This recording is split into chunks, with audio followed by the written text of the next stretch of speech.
Day 8 of training to be a professional archer.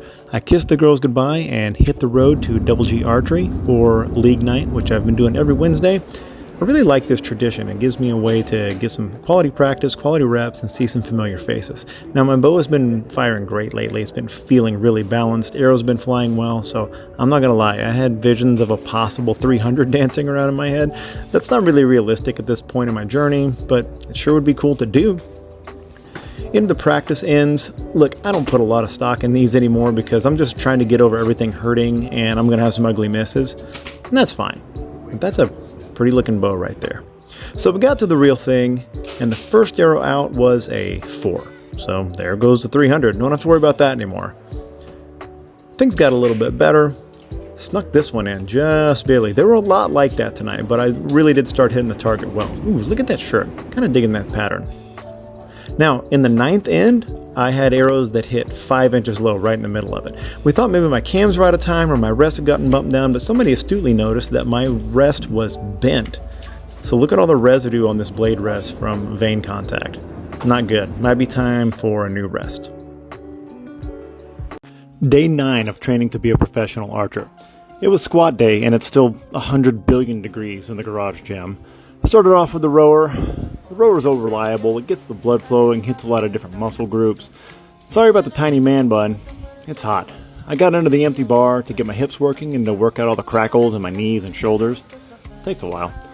The plates just appeared on the bar magically to start my warm-up sets, so that was nice.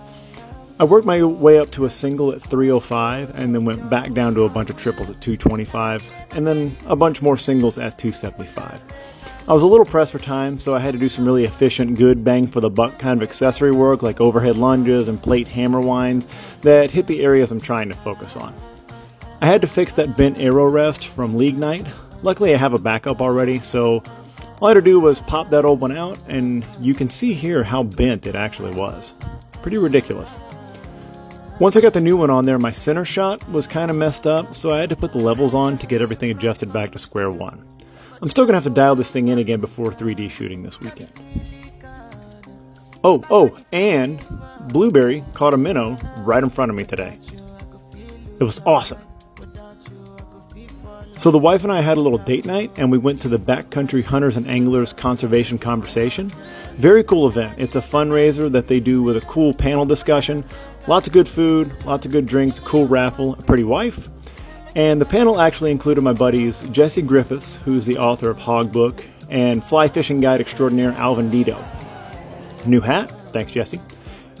The panel was awesome to listen to. Good conversations about conservation in Texas and the broader picture in North America. A lot to digest, a lot to think about from tonight. Here's my wife talking to Danielle Pruitt from Meat Eater. She was awesome and sweet. And also Ben Masters gave me some fish fry. Day 10 of training to be a professional archer. Slept absolutely horribly last night. Something I have struggled with through my athletic life, as well as my life in general, is sleep hygiene. Nowadays, 99% of the time, I sleep very well, but I do battle insomnia once in a while, and last night was one of those nights. Gave me a real bad case of the don't want tos today.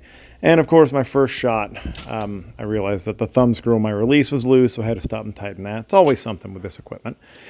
Backed it up to 40. I had a feeling I'd be shooting high. Tested it at 60. Was still shooting high, but it was consistently high. The windage was good, so I knew there was some. I had to make some kind of adjustment for tomorrow. I really didn't want to mess with the rest again because I'd gotten everything coming out pretty balanced and flying well.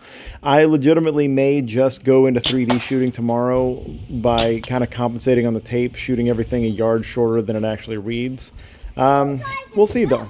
I had a little one out there to help me. Her adorable smile and positive attitude makes any don't want tos go away, and you never regret any training after you've done it, right? Day 11 of training to be a professional archer. So due to a scheduling snafu, which was totally my fault, I ended up not shooting the Austin Archery Club 3D shoot this morning, but it's okay because we had an awesome day at Waterloo Adventure out on Lake Travis. It was the heat of the day, super hot, but they have an awesome off-tour course, a little beach area, They got a bar, they have a food truck, everything you could possibly want to have a good time out there, and we managed to keep it cool. So we went down and did the obstacles, slipped around, looked like fools, came back to the beach, went back to the water a couple of times, come back to the beach, etc., etc. The girls did want to go out and make some ridiculous slides for you people of TikTok, so there you go. We boated our way back across Lake Travis, got home, rested a little bit. I ended up adjusting my sight tape, even though I said I wasn't going to. It was just bothering me a lot. I did get out and shoot about 10 or 12 shots, all from unknown distance, just to work on my distance judging. I also took my final shot of the day from what I estimated at 42 yards. It turns out I was right on with that, so very happy. And I just missed the 14, that green dot in the upper left corner. So pretty happy overall. Day 12 of training to be a professional archer started with sullen stares into my coffee cup and lazily languishing with my dog because my password app for the Austin Archery Club is busted, so no 3D practice at all this weekend. Made some chocolate pancakes with the girls, found my release sitting in the yard where I had dropped it last night. Got out, a little bit of practice, not too many shots, but everything is still hitting high, which is getting mildly infuriating, but I'm going to let it go. Headed to Grandma's house to pick her up along with the in-laws because we had a little outing plan today. Remember that we had this 215-pound Atlas stone there left by the previous occupant, Mike Dickens, who could not lift it to get it out of there, so we just inherited it. Led to this sorry attempt, maybe like a sheet of paper's worth of width between the stone and the ground there. We drove out to Interspace Caverns. Interspace Caverns is a very cool formation under Georgetown, in the city of Georgetown, and it was discovered when they built the highway. They drilled down and found the caverns. Lots of fossils, lots of cool stuff. We started off in the gift shop. The kids love looking at stuff there.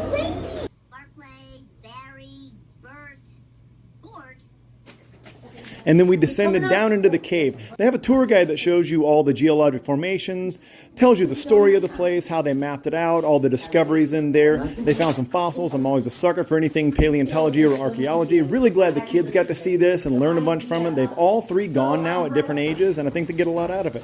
Headed out of the cool cave into the heat. The girls were definitely feeling it, but we had a good time.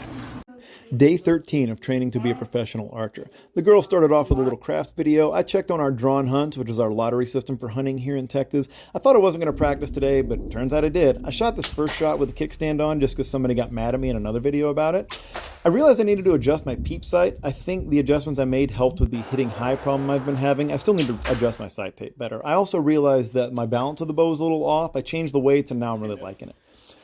I did also decide to do some seated shooting because here in Texas, I'm going to be shooting seated a lot of the time. I'm going to be in a ground blind, I'm going to be in a tripod or a tree stand, and I just have to be sure that my equipment works how I think it's going to, my shot process works how it's going to, from this perspective, from sitting down here. And I'm very happy with the way things are going. Things are hitting where I expect them to. Leah brought out her brand new bug box that she got from her Aunt Steffi. And while she was out, she asked if she could shoot with me. And the answer is always yes to that. So we got her little longbow, I got the recurve out, and we got after it. This is one of the true joys of archery for me, is being able to do this with all three of my kids. My wife does it too. It's easy, it's fun, and we all enjoy the time together doing it and get this outdoors. She went in for a potty break. I decided to back up to 15, 18, 20, 22 yards and keep shooting. Haven't touched the recurve in a while, and what do you know? Even without the training wheels, I was able to get things into the target area with my janky arrows of all different spines that I use for recurve. This was Leah's final shot of the day. Under pressure. Whoa! Look at that. We're calling that a double lung. Way to perform under pressure, little one. Shot.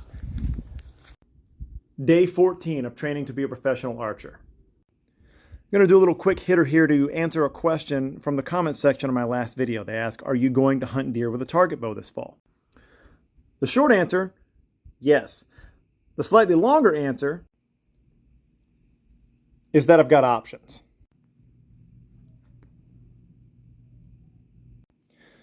The big picture here is that this is a machine that shoots an arrow that way with a sharp point where I'm aiming, and it does it very fast.